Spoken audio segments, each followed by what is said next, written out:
my amazing fifth graders. It is read aloud time, and so it is time for The Thief of Always, chapter 14. And I wanted to show you a picture at the front here because I want you to make a guess, probably won't be too hard, to figure out who this might be. See if you can see that. I wonder, maybe I'm wrong. Could be too. The title of this chapter is Time Was. Chapter 14. Let's find out what's going on.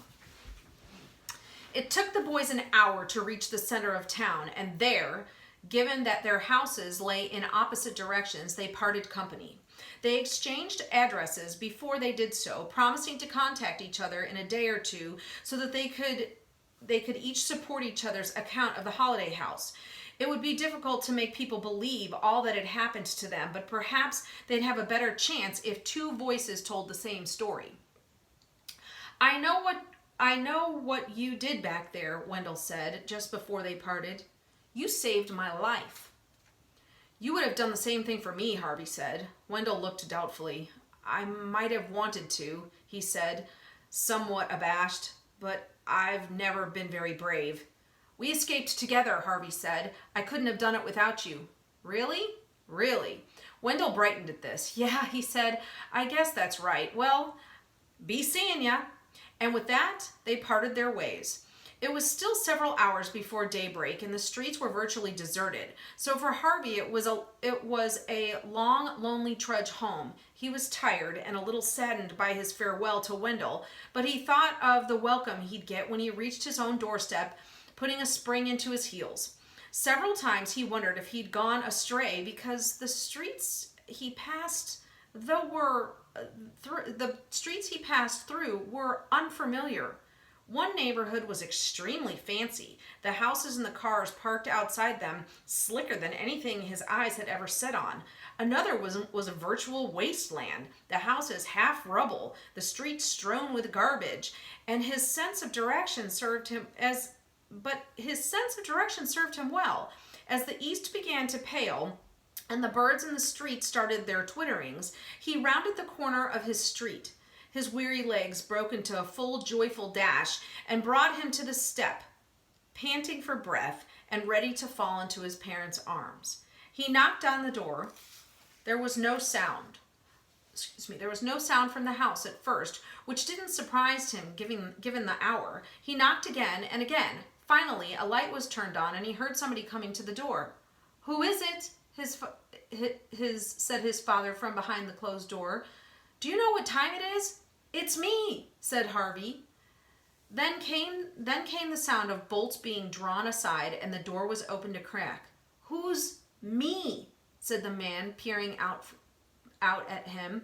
He looked kindly enough, Harvey thought, but it wasn't his father. This was a much older man, his hair almost white, his face thin, and had a badly trimmed mustache and a furrow of a frown. What do you want? He said. Before Harvey could reply, a woman's voice said, Come away from the door. He couldn't see the second speaker yet, but he caught a glimpse of the wallpaper in the house and the pictures on the wall. To his relief, he saw that this was not his house at all. He obviously made a simple mistake and knocked on the wrong door. I'm sorry, he said, backing away. I didn't mean to wake you up. Well, who are you looking for? The man wanted to know, opening the door a little wider now. Are you one of the Smith kids? He started to dig into his pocket of his dressing gown and brought out a pair of spectacles. He can't even see me properly, Harvey thought. Poor old man. But before the spectacles reached the bridge of the man's nose, his wife appeared behind him, and Harvey's legs almost folded up beneath him at the sight of her.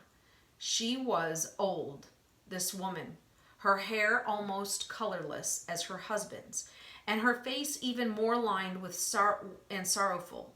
But Harvey knew that face better than any other on earth. It was the first face he had ever loved. It was his mother. Mom, he murmured. The woman stopped and stared out through the open door at the boy standing on the step. Her eyes filled up with tears. She could barely breathe the words she said next. Harvey? Mom? Mom, it is you, isn't it? By now the man had put on his spectacles and peered through them with his wide eyes. It's not possible, he said flatly. This can't be Harvey. It's him, said his wife. It's our Harvey. He's come home. The man shook his head. After all these years, he said, he'd be a man by now. He'd be a grown man. This is just a boy. It's him, I tell you. No, the man replied angrily now. It's some prank. Somebody's trying to break our hearts, as if they're not already broken enough. He started to slam the door, but Harvey's mom caught a hold of it. Look at him, she said. Look at his clothes. That's what he was wearing the night he left us. How do you know? You think I don't remember? It's 31 years ago, said Harvey's father, still staring at the boy on the step. This can't be. He faltered as slow recognition sped over his face. Oh, my Lord, he said, his voice dropping to a hoarse whisper. It is him, isn't it? I told you, his wife replied. Are you some kind of ghost? He asked Harvey. Oh, for goodness sake, Harvey's mom said. He's no ghost. She slipped past her husband and out onto the step. I don't know how it is possible, and I don't care, she said, opening her arms to Harvey. All I know is our little boy has come home to us. Harvey couldn't speak. There were too many tears in his throat and his nose and his eyes. All he could do was stumble to his mother's arms. It was wonderful to feel her hand stroke his hair and his fingers wipe his cheeks. Oh, Harvey, Harvey, Harvey, she sobbed. We thought we'd never see you again. She kissed him all over and over. We thought you were gone forever. How is this possible? His father still wanted to know. I kept praying, his mother said. Harvey had another answer, though. He didn't voice it. The moment he'd set eyes on his mother, so changed, so sorrowful, it was instantly clear what a terrible trick Hood's house had played upon them all. For every day he spent there, a year had gone by here in the real world. Every morning, while he'd played in the spring warmth, months had passed. In the afternoon, while he'd lazed in the summer sun, the same.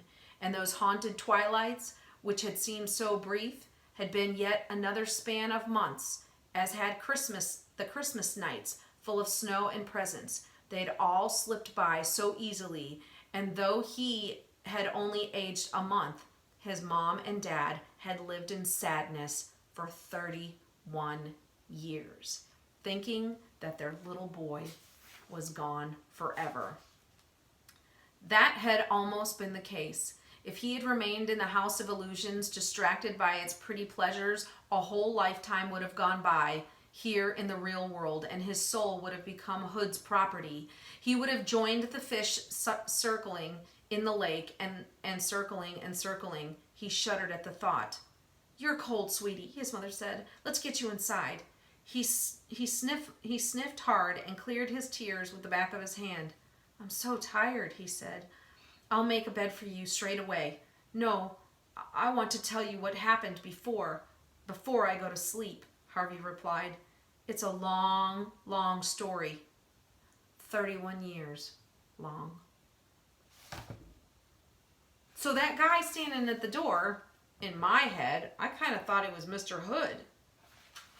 But that was not Mr. Hood. That was his dad. So what it turns out is that every season that he was there, every season was a year. And so, or every month was a year. So 31 years have gone by. Can you believe that? Oh my goodness. And this book is only half over, so we're not even close. We're about at the climax or getting close to it. So think about what could be going on there, because there's some serious stuff coming. Anyway, I hope you guys had a great weekend, and I miss you all. And thanks, Lily, for coming to visit me the other day and coming to visit all your friends, and hope you guys got my message. and I will be right back here tomorrow. Bye.